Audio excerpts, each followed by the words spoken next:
Assalamualaikum warahmatullahi wabarakatuh. Perkenalkan, nama saya Rasyika Fakira Balkis dengan NIM 200320088. Saya akan menjelaskan tentang materi budidaya tanaman kelapa sawit dalam mata kuliah pengelolaan perkebunan. Kelapa sawit merupakan salah satu alternatif pengembangan energi baru terbarukan sebagai pengganti bahan bakar minyak dari fosil. Melalui teknologi hidrocracking dan isomerisasi, minyak kelapa sawit dengan gas hidrogen dapat dihasilkan bahan bakar nabati seperti green diesel, naphtha, dan bioaftur. Walaupun secara teknologi hal ini telah dapat dilaksanakan secara komersial, keberhasilan program bahan bakar nabati ini hanya dimungkinkan ketika sumber bahan baku tersedia dalam jumlah banyak dengan harga yang wajar. Suatu kondisi yang kami percaya hanya dapat terjadi jika petani perkebunan rakyat mengambil peranan sebagai pemasok yang kuat. Hal tersebut dapat terwujud ketika posisi tawar perkebunan meningkat sebagai akibatnya naiknya produktivitas lahan dan tanaman sebagai fungsi dari naiknya pengetahuan petani perkebunan rakyat. Perkebun kelapa sawit rakyat di Indonesia merupakan perkebun kemitraan yang terikat dengan perusahaan inti, perkebunan mandiri atau swadaya, perkebunan plus, dan perkebunan perbantuan. Jadi yang pertama, sebelum pembudidayaan kita harus tahu biologi dari kelapa sawit.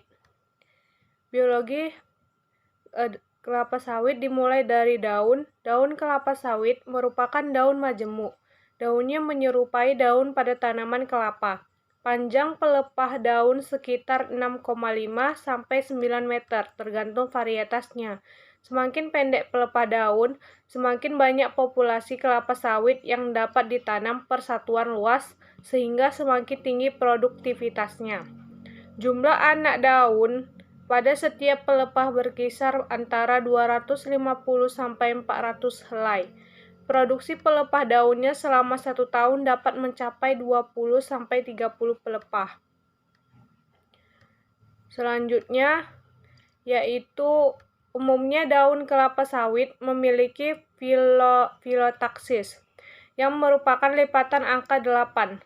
Daun termuda yang sudah mengembang sempurna secara konvensional dinamakan daun nomor 1, sedangkan daun yang masih terbungkus seludang atau pupus daun atau spear leaf dinamakan daun nomor negatif. Kedua yaitu batang. Batang kelapa sawit berbentuk silinder dengan diameter sekitar 20 sampai 75 cm. Tinggi batang bertambah sekitar 45 sampai 60 cm per tahun, tergantung varietasnya. Umur ekonomis tanaman sangat dipengaruhi oleh pertambahan tinggi batang per tahun. Semakin rendah pertambahan tinggi batang, semakin panjang umur ekonomis tanaman. Batang diselimuti oleh pangkal pelepah daun tua sampai kira-kira umur 11 sampai 15 tahun.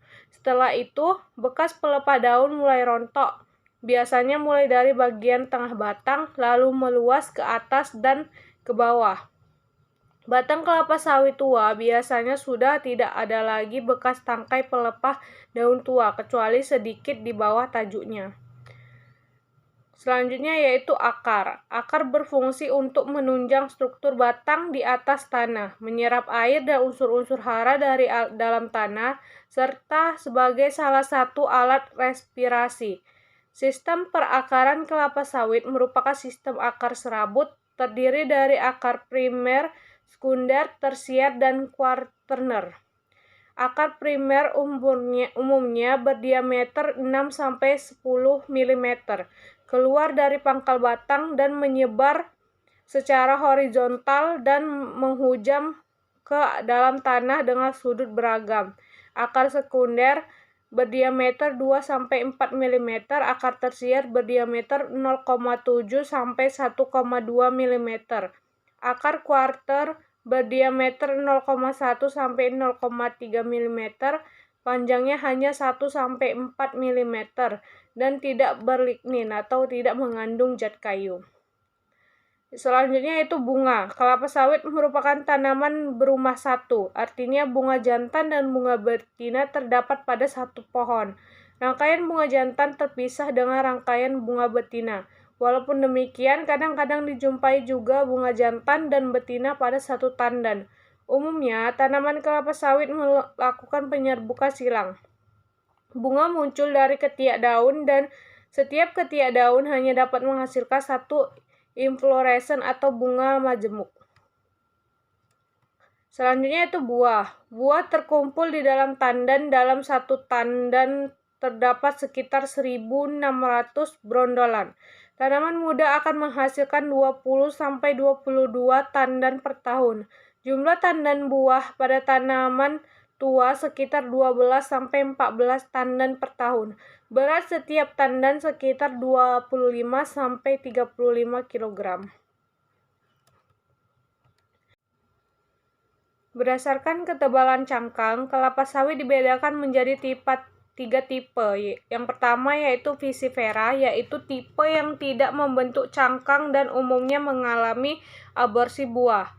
Piscifera fertil dapat mengandung 40% minyak. Kedua yaitu Dura. Dura yaitu tipe yang memiliki cangkang tebal 2-8 mm dengan ekstraksi minyak 16-18%. Umumnya digunakan sebagai pohon induk untuk menghasilkan varietas komersial. Selanjutnya itu Tenera. Tenera merupakan hibrida dari Dura dan Piscifera dengan cangkang tipis 0,5-4 mm. Ekstraksi minyak sekitar 22-32% atau lebih. Berdasarkan warna kulit buahnya, kelapa sawit dikelompokkan menjadi 3 tipe, yaitu yang pertama nigrescens. Buah berwarna ungu sampai hitam pada waktu muda dan berubah menjadi jingga kehitam-hitaman pada waktu matang. Tipe buah nigrescens hampir dominan ditemukan pada varietas Tenera yang ditanam secara komersial. Selanjutnya itu virescens. Pada waktu muda, buah berwarna hijau dan ketika matang warnanya berubah menjadi jingga kemerahan, tetapi ujungnya tetap kehijau-hijauan. Yang ketiga itu albescens. Pada umumnya muda berwarna keputih-putihan, sedangkan setelah matang berubah menjadi kekuning-kuningan dan ujungnya berwarna ungu kehitaman. Daging buah tidak mengandung karotenoid.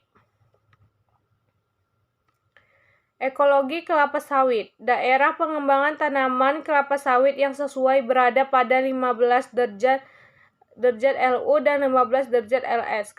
Ketinggian lokasi perkebunan kelapa sawit yang ideal berkisar antara 0 sampai 500 meter dari permukaan laut. Kelapa sawit dapat tumbuh pada jenis tanah potzolik, latosol, hidromorfik, kelabu, aluvial, atau regosol. Nilai pH optimumnya adalah 5-5,5. Kelapa sawit menghendaki tanah yang gembur, subur, datar, berdrainase baik dan memiliki lapisan solum yang dalam tanpa lapisan pedas. Kondisi topografi pertanaman kelapa sawit sebaiknya tidak lebih dari kelerengan 25%. Artinya perbedaan ketinggian antara dua titik yang berjarak 100 meter tidak lebih dari 25 meter. Tahap pertumbuhan kelapa sawit. Tahap pertumbuhan dan perkembangan banyak tanaman budidaya telah dideskripsikan oleh sekelompok ilmuwan menurut prinsip-prinsip skala BBCH yang diperluas sejak 25 tahun yang lalu. Fakta-fakta ini mengindikasi tujuan mendasar dan harapan yang ingin dicapai pada peneliti untuk menjustifikasi pendekatan praktis dan dalam penggunaan skala.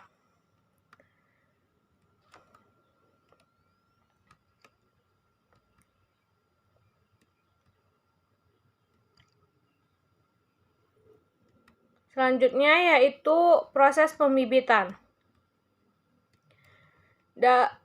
Di samping jenis tanah, kualitas bibit merupakan faktor utama yang paling menentukan tingkat produksi. Rehabilitas faktor jenis dan kualitas tanaman setelah beberapa tahun tumbuh di lapangan tidak dapat dilakukan. Dengan demikian, perlu pengolahan pembibitan dengan memperhatikan 3 faktor utama, yaitu yang pertama pemilihan jenis kecambah atau bibit unggul, kemudian pemeliharaan bibit selama di pembibitan, yang ketiga yaitu seleksi bibit.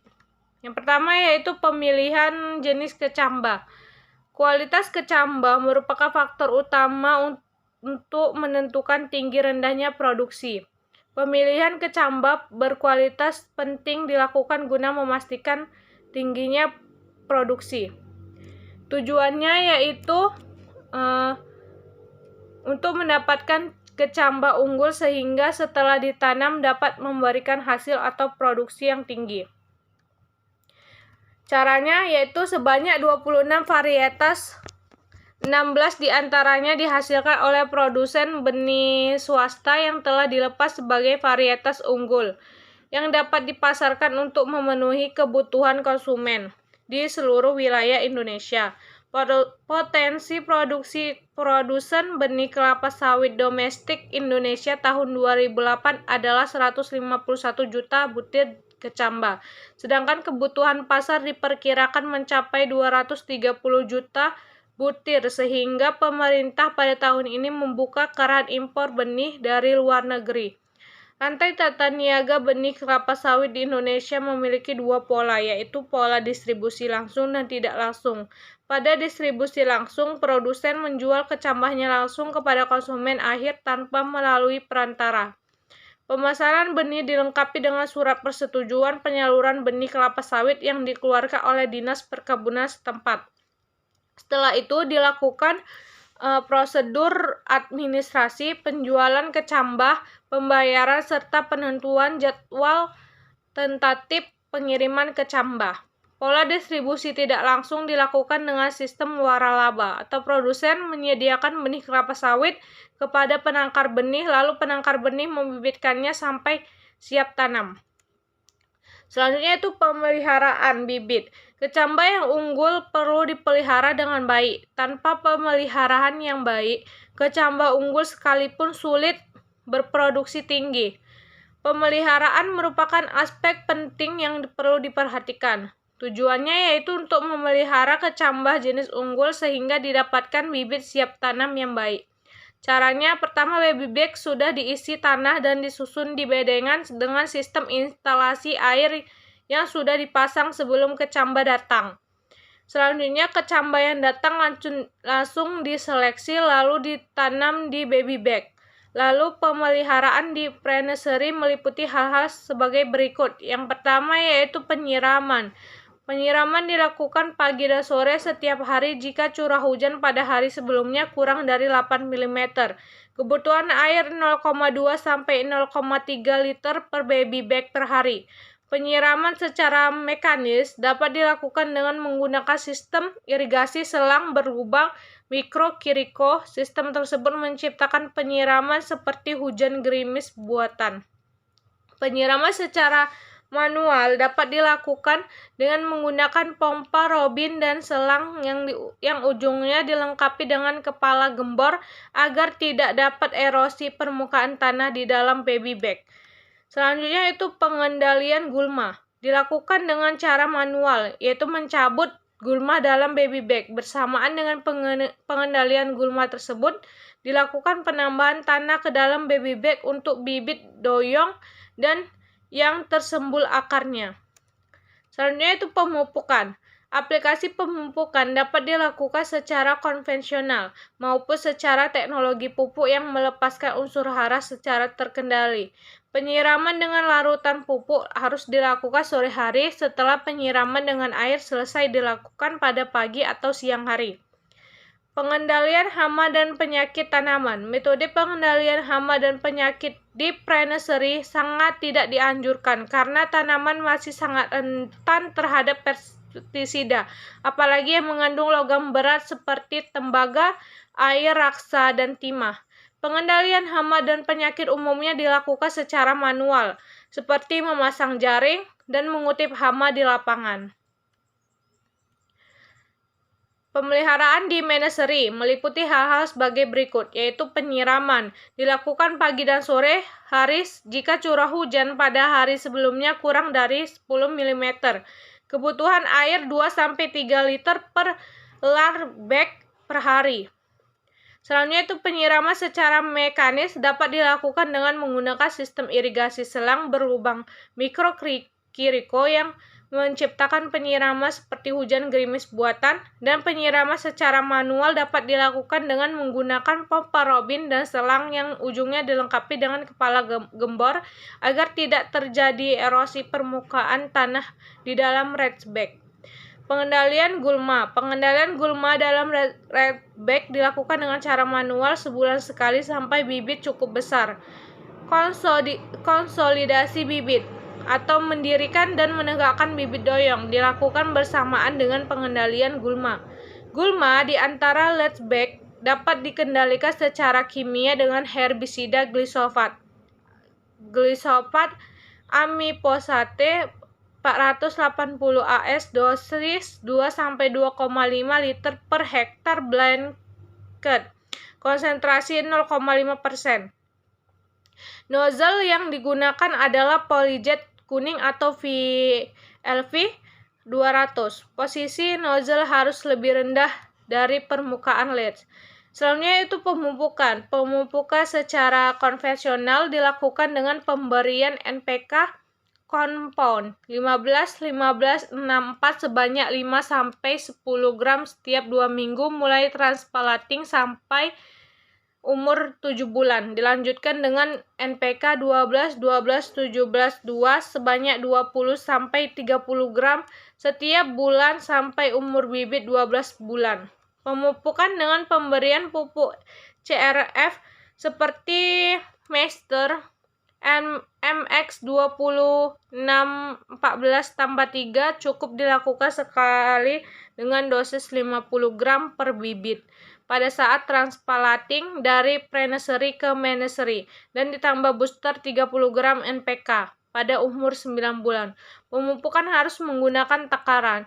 Pengendalian hama dan penyakit. Metode pengendalian hama dan penyakit di pembibitan baik yang patogenik maupun fisiologis diupayakan secara manual.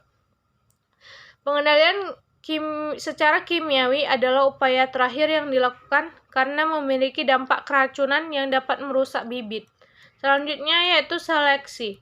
Seleksi pertama kali dilakukan pada saat kecambah diterima di kebun. Kecambah abnormal, patah, atau busuk harus dibuang. Di pre-nursery dilakukan 2 kali seleksi, yaitu pada saat bibit berumur 4-6 minggu dan sebelum transplanting ke menagerie. Semai yang normal berbentuk daun lanceolate. Setiap daun yang keluar pada akhir pertumbuhannya akan lebih besar dari daun yang terdahulu. Semai yang harus dimusnahkan mengikuti pedoman. Di menagerie dilakukan 4 kali seleksi dengan membuang bibit abnormal. Bibit abnormal memiliki ciri-ciri kelainan pada habitus tanaman, kelainan pada bentuk daun, dan kelainan daya tumbuh. Tahap 1 itu umur bibit 4 bulan, tahap 2 umur bibit 6 bulan, tahap 3 umur bibit 8 bulan, dan tahap 4 sebelum bibit ditanam ke lapangan.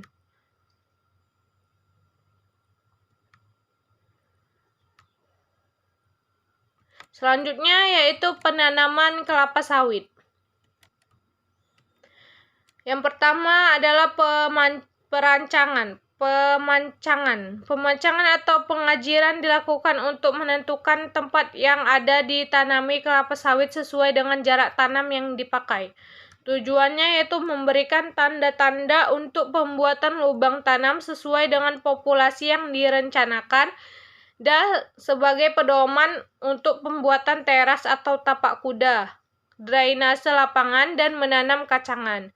Alat-alat yang dipakai yaitu kompas dan geopositioning system atau GPS, apni level atau clinometer, kayu pancang, dan tali plastik atau kawat. Selanjutnya itu pembuatan lubang dan pemupukan lubang tanam. Pembuatan lubang tanam dilakukan minimal 1 bulan sebelum tanam dengan menggunakan alat pengukur atau mal. Tujuannya yaitu memberikan media tumbuh yang baik bagi akar tanaman pada saat pertumbuhan awal di lapangan, dan mempermudah peresapan pupuk ke dalam tanah sehingga mempercepat tanaman mengabsorpsi pupuk dan memacu pertumbuhan di lapangan. Alat-alatnya itu cangkul, alat pengukur dengan ukuran 90 x 90 cm, takaran pupuk untuk pemberian pupuk dasar. Standarnya lubang tanam telah selesai dibuat minimal 1 bulan sebelum tanam. Ukuran lubang tanam ideal adalah 90 x 90 x 60 atau minimal 60 x 60 x 60 cm. Tanah hasil galian harus dipisahkan antara topsoil dengan subsoil. Dinding lubang tanam harus tegak dan tidak boleh berbentuk lain. Pada saat penanaman, topsoil ditimbunkan lebih dulu, lalu subsoil. Pupuk ditabur secara merata ke dalam lubang tanam dengan dosis 300 gram per lubang tanam. Selanjutnya itu penanaman. Pelepasan leach bag dari bola tanah dilakukan dengan cara mengoyaknya. Lalu bibit diletakkan hati-hati ke dalam lubang yang telah diberi pupuk dan ditimbun dengan topsoil.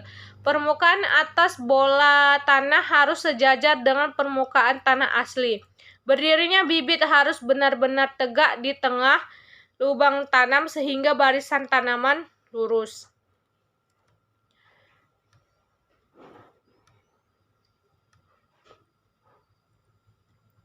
Selanjutnya yaitu identifikasi pokok. Identifikasi pokok non-failure atau abnormal pada fase vegetatif. Gejala pokok abnormal di lapangan dapat terjadi pada bagian vegetatif atau generatif tanaman. Pada bagian vegetatif, gejalanya dapat terlihat seperti pertumbuhan pelepah daun berputar, bercak orange, penyakit tajuk yang amat parah dengan helaian pelepah melengkung berputar ke bawah, sebagian daun dan pucuk membusuk dan mengering, anak daun pada pelepah sempit memanjang, susunan anak daun sangat rapat seperti sirip ikan, pelepah daun tegak, anak daun keriting dan pelepah daun muda sangat pendek dibandingkan dengan pelepah normal, bertunas atau bercabang, pokok kerdil atau kurus akibat hama atau penyakit, pokok raksasa tetapi tidak berbuah. Identifikasi pokok non-failure atau abnormal pada fase generatif. Pada bagian generatif, gejalanya dapat terlihat sebagai berikut. Buah pada tandan mengalami aborsi dan membusuk. Dalam satu tandan keluar bunga jantan dan betina. Buah tersusun sangat rapat dan kecil-kecil. Pokok steril pun tidak berbuah. Selanjutnya yaitu pemeliharaan tanaman. Kelapa sawit memerlukan kondisi yang optimum untuk dapat tumbuh dan berproduksi tinggi yang berkelanjutan, sesuai dengan yang diharapkan. Kondisi yang diharapkan tersebut sebagai berikut. Yang pertama, tidak adanya atau sedikitnya persaingan dalam pengambilan unsur hara, suhu dan kelembapan yang optimum, penyinaran yang optimum, dan tekstur tanah yang baik atau yang cocok. Pengendalian gulma dilakukan dengan cara yang benar, karena kesalahan dalam pengendalian gulma akan menyebabkan kerusakan lahan dan tanaman. Kerusakan lahan tersebut berupa erosi dan pemadatan tanah yang secara langsung akan menurunkan produksi.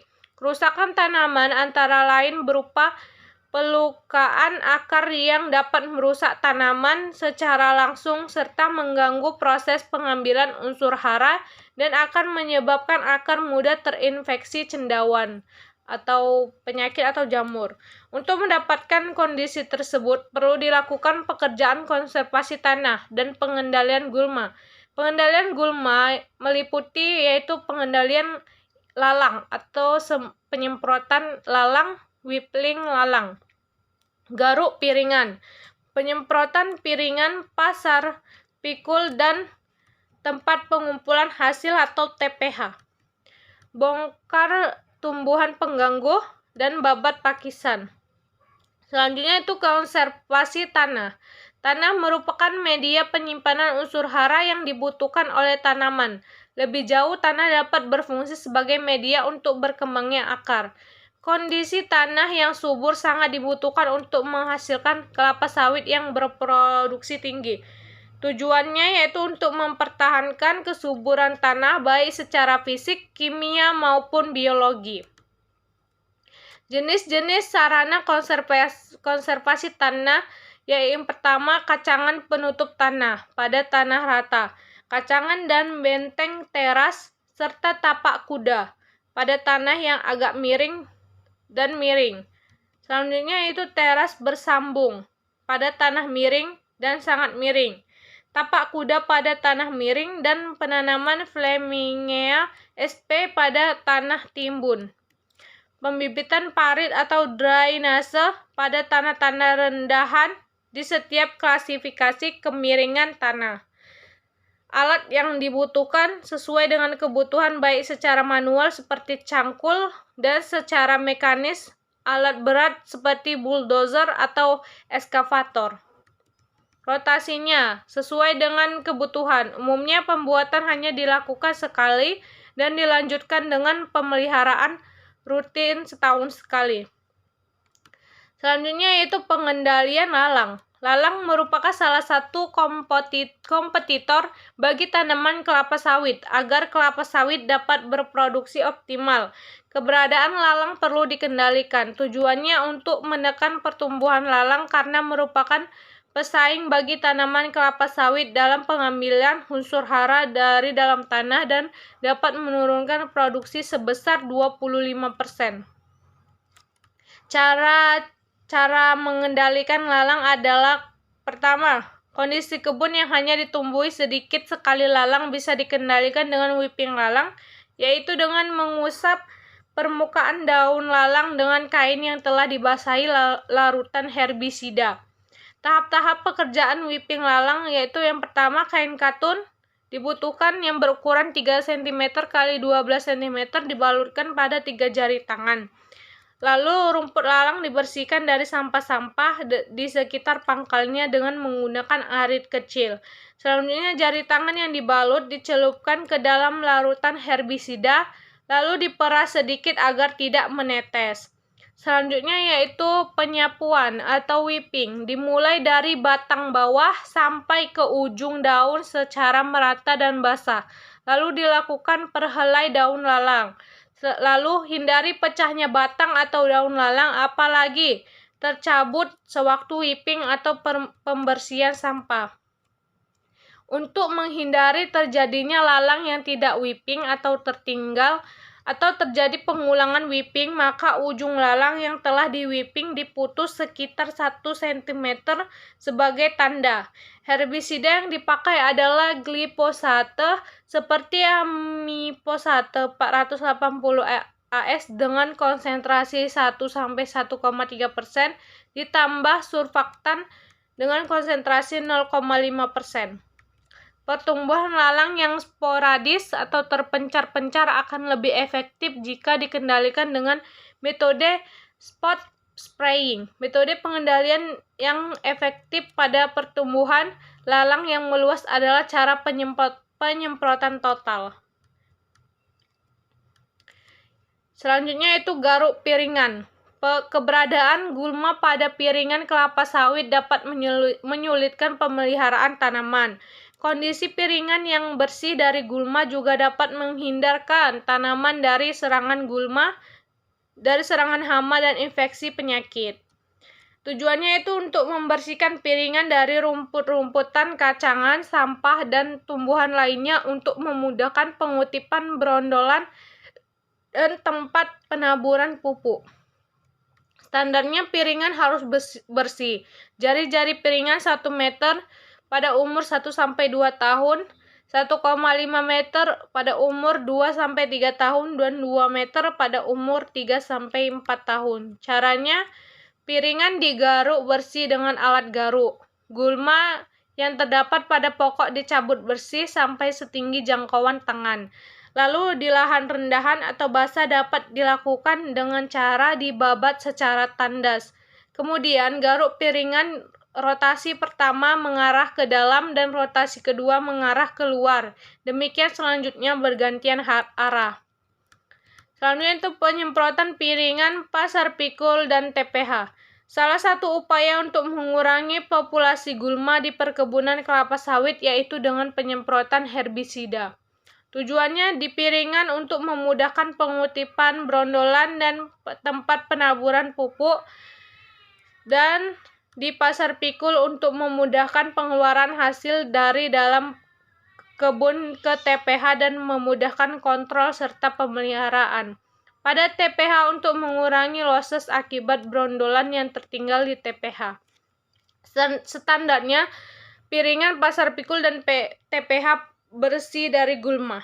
Cara-caranya yaitu yang pertama, semprot piringan, pasar pikul, dan TPH yang didominasi gulma, rumput, lalang, dan anak kayu dapat dilakukan setelah tanaman berumur 1,5 tahun dengan menggunakan campuran herbisida dosis 250-375 cc per hektar dan amiron 12,5 cc per hektar. Rotasi penyemprotan 3-4 kali setahun. Piringan yang disemprot berjari-jari 2 meter, lebar pasar pikul 1,2 meter, dan luas TPH 3 kali 4 meter. Sasaran semprotan adalah pasar tikus, piringan, dan TPH yang dilaksanakan sekaligus. Cara penyemprotannya dilakukan dengan berjalan di pasar tikus dan memasuki piringan di sebelah kanan atau kiri secara mengelilingi pokok atau sesuai tanda panah, lalu keluar ke pasar tikus. Demikian seterusnya hingga sampai ke jalan, dan jika ada TPH maka TPH tersebut sekalian disemprot. Selanjutnya yaitu pembongkaran tumbuhan pengganggu atau BTP. Tumbuhan berkayu yang tumbuh di sekitar tanaman kelapa sawit dapat menjadi pesaing dalam menyerap air, udara, dan sinar matahari. Tumbuhan berkayu juga merupakan gulma yang sulit diberantas dengan herbisida.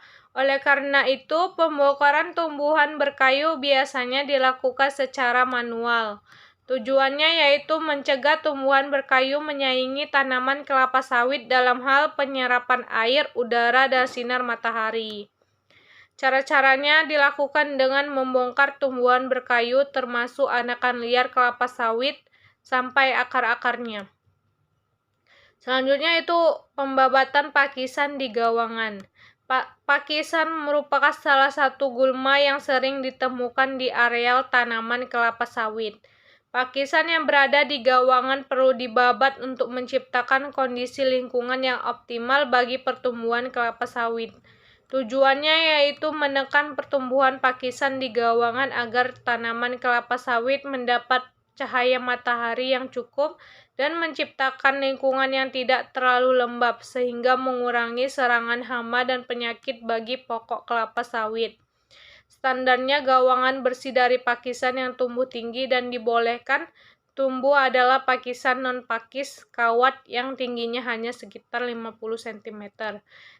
Caranya pakisan dibabat secara manual. Jika memungkinkan dapat dilakukan penyemprotan dengan menggunakan campuran herbisida amiron 20 cc per hektar dan paraquat 375 cc per hektar.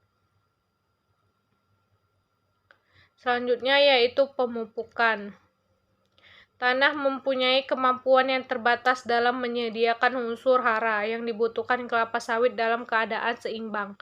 Di samping itu, aktivitas produksi kelapa sawit akan menyebabkan hilangnya unsur hara karena terbawa oleh buah yang dipanen. Untuk menjaga supaya unsur hara dalam tanah tetap seimbang dan sesuai dengan kebutuhan tanaman, perlu diadakan pemupukan. Unsur hara yang dibutuhkan kelapa sawit berdasarkan jumlah yang diperlukan tanaman. Unsur hara dibedakan menjadi unsur hara makro dan mikro. Unsur hara makro adalah unsur hara yang dibutuhkan tanaman dalam jumlah yang banyak. Apabila kurang, pertumbuhan tanaman dan produksi akan berkurang. Yang termasuk unsur hara makro adalah N, P, K, Ca, dan Mg. Unsur hara mikro adalah unsur hara yang dibutuhkan tanaman dalam jumlah sedikit. Apabila kurang sedikit saja, pertumbuhan tanaman akan terganggu. Dan apabila kelebihan sedikit saja, tanaman akan keracunan. Unsur hara mikro antara lain B, Cu, dan Zn. Gejala kekurangan unsur hara. Kelapa sawit yang mengalami defisiensi hara dapat menunjukkan gejala yang beragam. Berikut merupakan unsur hara yang diperlukan dan gejala yang ditimbulkan akibat kekurangan hara. Yang pertama, nitrogen. Jika kekurangan nitrogen, daun menjadi kuning pucat dimulai dari daun termuda dan daun pendek dan keras. Jika kekurangan fosfor, daun memendek dan anak daun keungu-unguan. Daun rumputan di sekitar tanaman berwarna ungu memanjang dan batang dan tandanya mengecil. Jika kekurangan kalium pada daun, terdapat bercak berwarna kuning atau tembus cahaya. Jika kekurangan magnesium, daun menguning merata pada daun yang tua, dimulai dari ujung daun sampai ke pangkal anak daun. Gejala berat ditandai dengan adanya jaringan yang mati ditemui dari pinggir daun sampai ke anak daun. Gejala tersebut hanya ditemukan pada daun yang terkena cahaya matahari. Jika kekurangan boron, ujung anak daun berbentuk pancing. Terdapat daun mengeriting seperti tanda bahaya pada gardu listrik dan bagian ujung daun memendek. Pengambilan contoh daun. Pengambilan contoh daun dilakukan untuk melihat kandungan unsur hara pada tanaman kelapa sawit secara lebih akurat. Tujuannya untuk mendapatkan contoh daun yang mewakili, mempersiapkan contoh daun dengan baik untuk dikirim ke laboratorium dengan contoh daun yang mewakili dan persiapan yang baik. Analisa daun di laboratorium akan memberikan rekomendasi pemupukan yang tepat. Cara pengambilan contoh daun. Pilih pokok yang memenuhi syarat, lalu tentukan daun nomor ke-17. Apabila pokok contoh tidak memenuhi syarat, maka mundur atau maju satu pokok dari LSU lama. Potong daun ke-17 dengan dodos atau egrek yang tajam. Ambil 4 lembar anak daun pada bagian tengah pelepah, masing-masing 2 dari kiri dan 2 dari kanan. Ambil bagian tengah anak daun sepanjang 20 cm, masukkan ke dalam kantong plastik dan beri tanda sesuai dengan nomor pokok sampel. Isi belangko pengamatan visual sesuai dengan keadaan tanaman pada saat pengambilan contoh daun. Selanjutnya itu cucilah sampel daun dengan menggunakan kapas dan kain katun yang bersih yang telah dicelupkan ke air daun. Buang lidi daun. Gabungkan sampel tunggal menjadi satu sampel kelompok. Beri label lalu kirimkan segera ke bagian pengeringan. Keringkan sampel ke dalam oven dengan suhu 80 derajat Celcius selama 24 jam. Keluarkan sampel dari oven setelah kadar air yang diinginkan sudah tercapai. Waktu pengeringan tebar satu sampel untuk satu rak. Beri label sehingga sampel tidak tercampur. Sampel yang sudah kering dimasukkan ke dalam kantong plastik lalu diberi label. Kirimkan sampel ke laboratorium secepat mungkin. Sebelum dikirim, simpanlah sampel di tempat yang kering. Selanjutnya itu pemupukan. Tidak semua unsur hara tersedia di dalam tanah dalam jumlah yang cukup untuk memenuhi kebutuhan tanaman sehingga perlu dilakukan pemupukan. Pemupukan bertujuan untuk menambah kandungan hara yang dibutuhkan tanaman agar tanaman tumbuh optimal. Yang pertama yaitu urea atau N, untuk menambah unsur hara nitrogen ke dalam tanah agar sesuai dengan kebutuhan tanaman, meningkatkan produksi baik kuantitas maupun kualitas. Caranya, karena sifat urea mudah menguap dan tercuci, maka pemupukan hendaknya dilakukan pada saat piringan bersih. Selanjutnya ditabur merata dalam piringan dengan jarak 0,5 meter dari pangkal pokok sampai pinggir piringan. Kalau ada pupuk yang menggumpal harus dipecah dulu. Selanjutnya jangan memupuk dengan urea pada tanaman yang terkena penyakit crown disease. Selanjutnya itu fosfor. Tujuan untuk menambah unsur hara fosfor ke dalam tanah dan meningkatkan produksi baik kualitas maupun kuantitas. Caranya yaitu pada TBM dan TM sampai dengan umur 5 tahun. Semua pupuk disebar di dalam piringan secara melingkar dan merata. Tidak dibenarkan menabur pupuk terputus-putus. Jarak penaburan dari pokok tergantung pada umur tanaman. Kalau ada pupuk yang mengumpal, sebaiknya dipecahkan terlebih dahulu. Dan untuk tanaman yang di pinggir jalan, parit, sungai, dan tapak kuda, penaburan pupuk hanya setengah lingkaran di bagian dalam atau atas. Selanjutnya yaitu kalium. Kalium caranya sama seperti yang pemupukan fosfor tadi. Selanjutnya itu magnesium. Magnesium dilakukan dengan dosis TBM 0,5 sampai 0,6 kg per pokok, TBM 2 0,7 sampai 1 kg per pokok, dan TBM 3 0,9 sampai 1,25 kg per pokok. Caranya juga sama seperti pemupukan fosfor. Selanjutnya yaitu boron. Boron dilakukan dengan cara dilakukan secara rutin pada TBM, sedangkan pada TM hanya untuk kasus tertentu. Untuk dosis sampai dengan 50 gram per pokok diberikan pada ketiak daun ke-17 atau ke-25. Untuk dosis di atas 50 gram per pokok ditaburkan di piringan mulai dari pangkal batang sampai 1 meter. Pupuk yang menggumpal perlu dipecah terlebih dahulu, dan untuk pokok yang di pinggir jalan, sungai, parit, dan kuda, pupuk ditaburkan setengah lingkaran pada bagian dalam atau atasnya. Selanjutnya itu hama dan penyakit. Tujuannya untuk mengetahui secara dini adanya hama atau penyakit pada tanaman kelapa sawit, mengetahui perkembangan populasi hama atau penyakit dan tingkat serangannya, mengetahui jenis hama atau penyakit yang menyerang tanaman.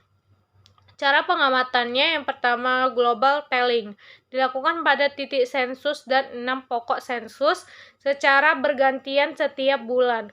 Hal yang diamati adalah ada atau tidak adanya tanda serangan hama atau penyakit pada pokok yang diamati.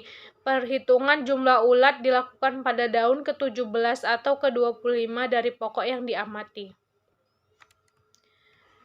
Hasil sensus dicatat dalam belangko pengamatan hama atau penyakit. Adapun hama atau penyakit yang terkena pada tanaman kelapa sawit, yang pertama yaitu ulat api atau ulat kantong. Cara jenis-jenis ulat api itu ada Tosea asigna, Setora nitens, Darna trima, Ploneta deducta. Risiko serangannya yaitu ulat api ini memakan daun. Bila serangannya berat, tanaman cenderung membentuk bunga jantan sehingga produksi turun. Bila tanaman kehilangan daun kurang dari 90%, produksi turun sampai 70% pada tahun pertama setelah serangan dan 30% di tahun kedua. Bila tanaman kehilangan daun 25%, produksi dapat turun sampai 20%. Sifat-sifat ulat api. Yang pertama, siklus hidupnya terdiri dari telur, larva, kepompong, dan kupu-kupu. Kupu-kupu meletakkan telur di permukaan bawah daun, dapat menghasilkan lebih dari 300 butir telur per ekor. Telur menetas pada 4-7 hari. Ulat muda mulai makan dengan mengikis permukaan daun paling bawah. Serangan yang berbahaya saat ulat memasuki umur pertengahan atau 25-30 hari. Ulat yang sudah tua akan jatuh dengan sendirinya dan terus membentuk kepompong di pinggir piringan atau pangkal batang. Setelah masanya habis, kepompong berubah menjadi kupu-kupu. Kupu-kupu biasanya terbang untuk kawin pada peralihan siang dan malam. Populasi akan meningkat dengan menurunnya predator akibat gawangan dibabat tandas menggunakan herbisida dan musim kemarau yang panjang. Sifat ulat kantong. Larva tinggal di dalam kantong yang terbuat dari daun. Ulat betina tetap tinggal di dalam kantong sepanjang hidupnya. Ulat jantan hanya tinggal dalam kantong sampai masa berkepompong. Setelah kupu-kupu berbentuk, akan terbang mencari imago betina. Dapat menghasilkan telur 300 sampai 3000 telur. Larva yang baru menetas akan keluar dari ujung kantong menggantung pada benang yang dikeluarkannya. Larva muda akan mengikis daun dan membentuk kantong yang bertambah besar dengan bertambahnya umur ulat. Di samping itu, ulat dapat menyobek daun untuk membentuk kantongnya. Ulat kantong mulai menyerang pada lingkaran kecil. Jika lalai, serangan dapat meluas dengan cepat. Pada serangan berat, pelepah bisa menjadi mati. Cara pengendaliannya, yang pertama secara manual. Secara manual dengan pengutipan ulat atau larva hanya dapat dilakukan pada tanaman yang berumur 1-5 tahun. Luas serangannya kecil atau atau kurang dari 25 hektar. Dan populasi ulat kira-kira 4 ekor per pelepah. Pengutipan kepompong dilakukan dengan mengutip kepompong yang ditemui di pinggiran gawang dan ketiak bekas pemotongan buah. Secara biologi, dengan cara memperbanyak semut angkarang yang merupakan predator, mengurangi kemungkinan terjadinya kematian predator dengan penggunaan bahan kimia secara bijaksana, menanam atau memelihara tanaman penutup tanah untuk memperbaiki lingkungan hidup predator. Bila harus diadakan penyemprotan, gunakan virus predator ulat. Secara kimia, penyemprotan sebaiknya tidak dilakukan apabila tidak sangat mendesak karena dapat merusak lingkungan hidup predator. Secara alternatif dapat digunakan pestisida dengan metode infus akar dengan dilakukan pada daerah yang serangannya tidak menyebar atau sporadis. Carilah akar yang aktif dengan cara mencangkul 30 cm dari batang.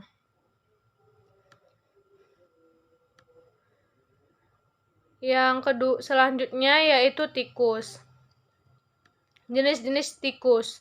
Ada Ratus thiomanicus, Ratus argentiventer, dan Ratus diardil. Risikonya itu memakan buah. Pada serangan berat, lebih 10 buah digigit per tandan. Dan dengan kerapatan populasi 300 ekor per hektar, dapat menghilangkan produksi minyak 240 kg per hektar. Sifat-sifat tikus. Pada musim hujan, tikus tinggal di atas pohon. Pada musim kemarau, bersembunyi pada tumpukan pelepah. Masa kawin 2 bulan sekali dengan jumlah anak rata-rata 7 ekor. Umur dewasa dapat mencapai 4 bulan. Cara pengendaliannya, yang pertama dilakukan apabila lebih dari 5% pohon yang diserang.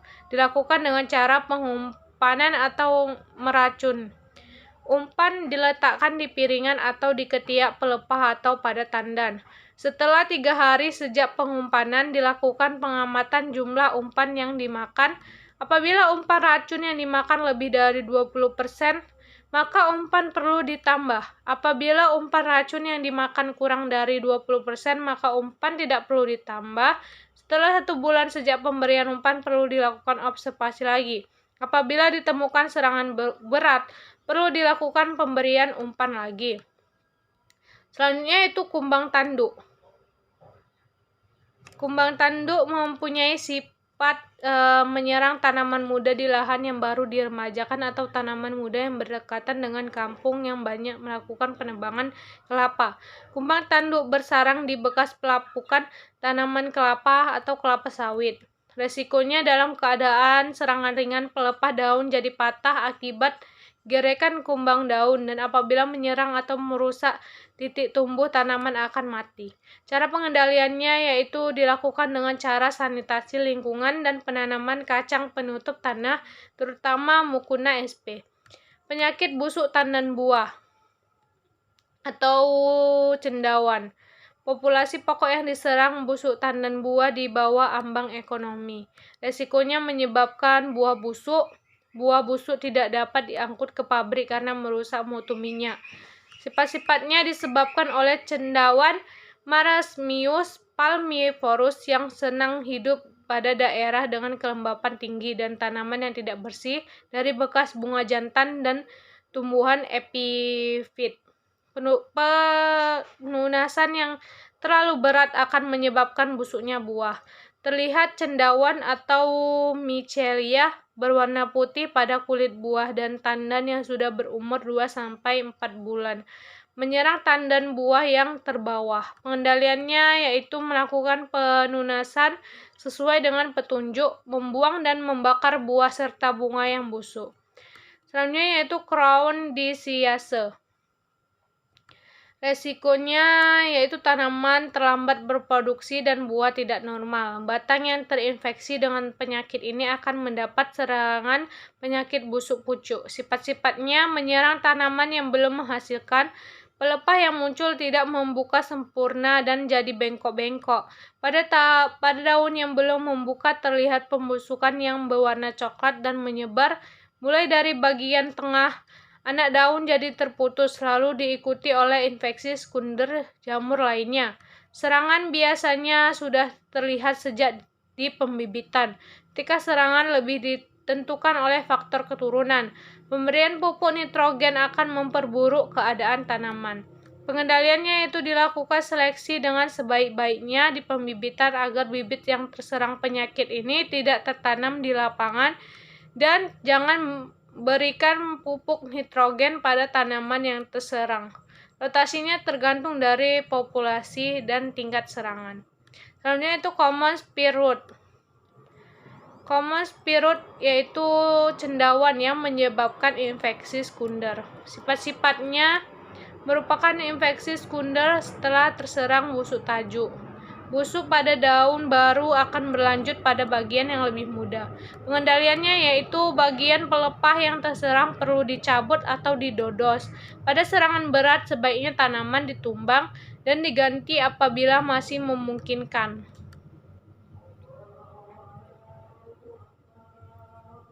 Selanjutnya yaitu perawatan parit.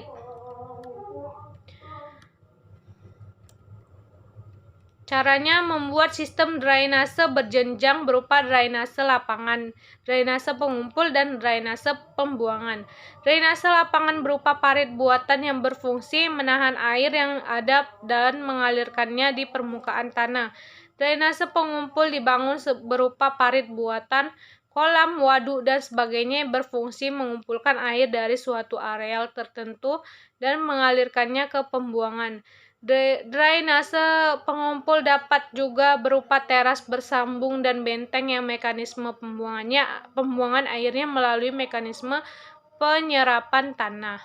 Drainase pembuangan berfungsi mengeluarkan air dari suatu areal tertentu dengan memanfaatkan kondisi alam yang ada seperti sungai, jurang, atau rendahan.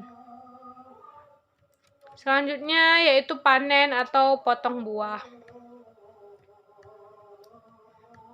Total produksi TBS per hektar per tahun dipengaruhi oleh berbagai faktor baik yang berpengaruh langsung atau pelaksanaan panen, tunasan, dan transportasi maupun berpengaruh tidak langsung atau penyilangan, pemupukan, konservasi tanah, dan pengendalian hama atau penyakit.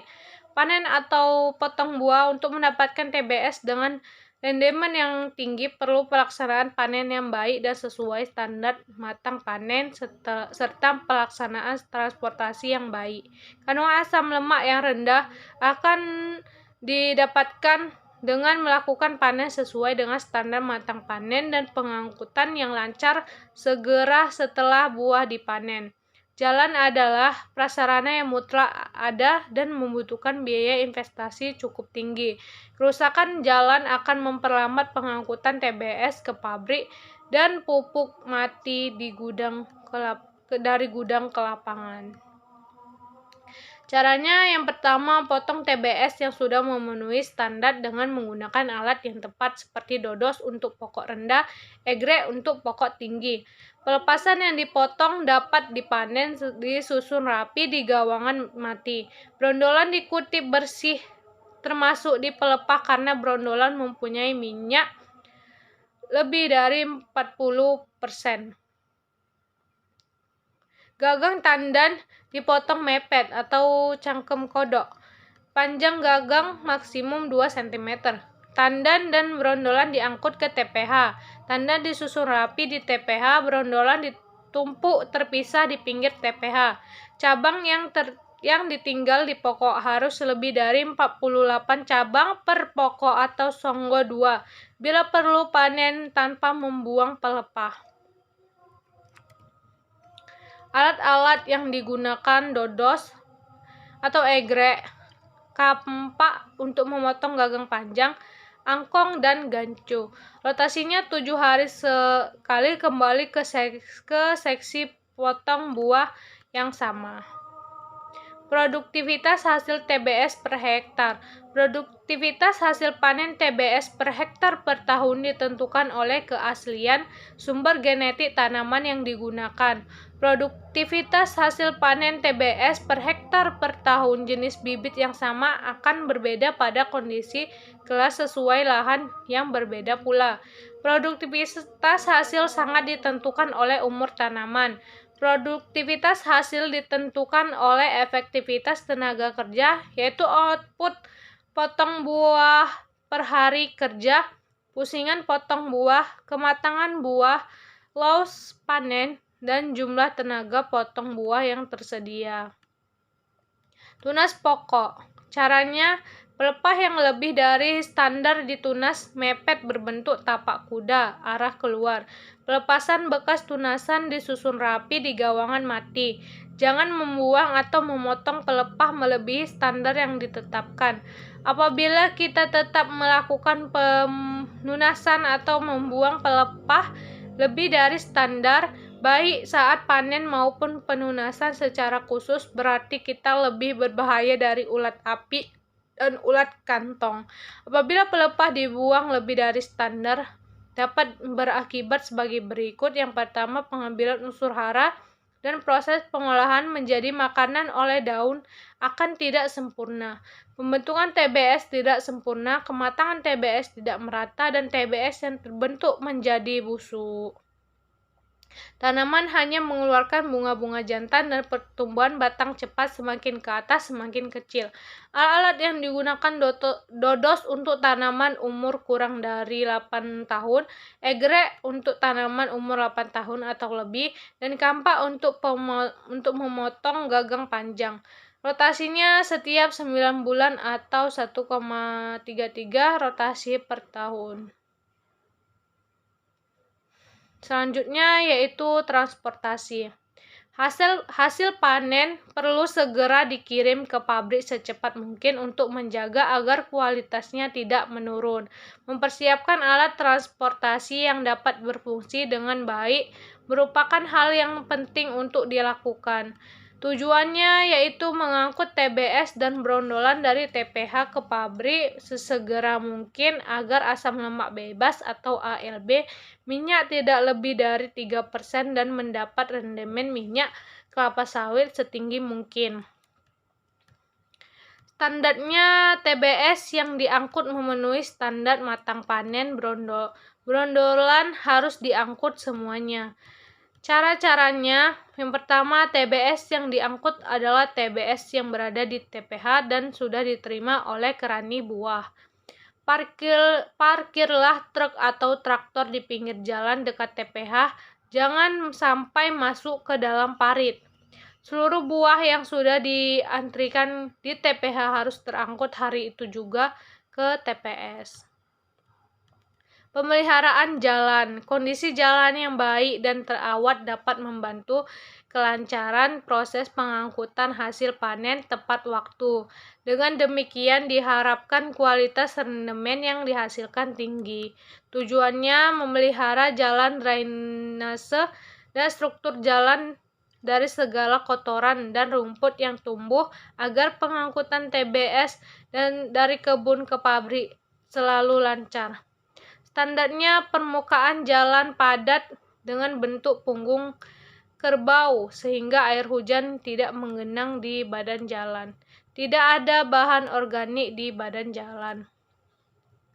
Dan saluran drainase harus bebas dari rumput-rumputan dan kotoran lain sehingga aliran air selalu lancar dan tidak tergenang.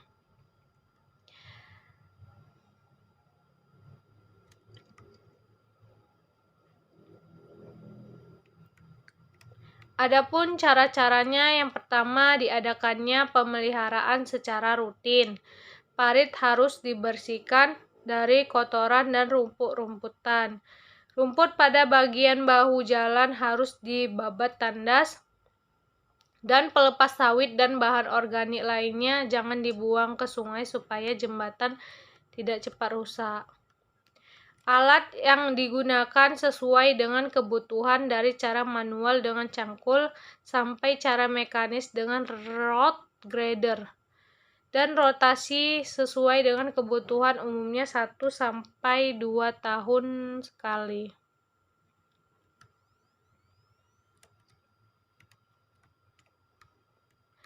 Produktivitas kelapa sawit ditentukan oleh populasi tanaman produktif per hektar atau standar rata-ratanya 136 tanaman per hektar. Setiap tanaman yang ditanam di lapangan harus memberikan hasil dalam rangka mencapai produksi TBS per hektar yang tinggi. Dengan adanya panduan teknis perkebunan kelapa sawit untuk melaksanakan perawatan tanaman dan panen dengan baik dan benar. Pentingnya praktik budidaya tanaman yang tepat dan efisiensi pengutipan hasil merupakan penekanan utama dalam pembudidayaan kelapa sawit.